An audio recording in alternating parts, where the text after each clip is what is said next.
Another question, and the name of this person is just unbelievable. It fits the Mets Pods brand.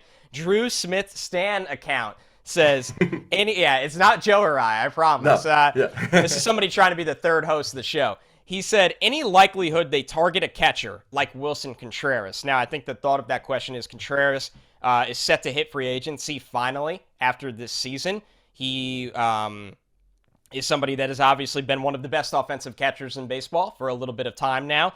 The Cubs are a team that they've shown little fear letting big-time players walk in free agency, especially, bats. So, Joe, my quick thoughts, my initial thoughts before I throw this to you is I don't see them making that kind of move, where, in my opinion, Contreras, if the Cubs view themselves as sellers at the deadline again, I think he would fetch a pretty decent return, even as a rental, because of the position he can play and the offensive punch he brings.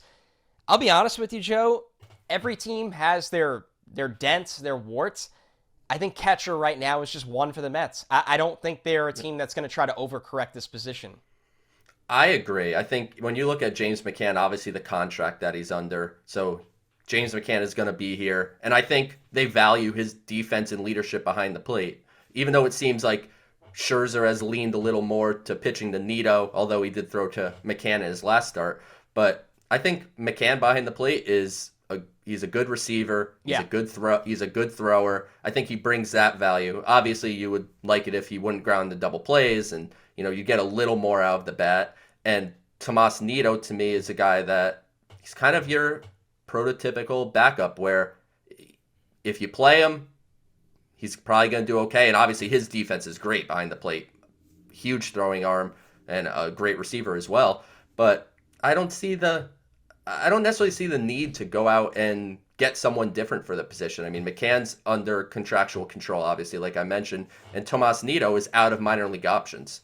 So what? This is it. So what is the solution? Are they gonna just eat McCann's contract to trade top prospects to get a guy like Willson Contreras? I find that a little hard to believe. I think you'll see them address, like we mentioned last week, power, the bullpen.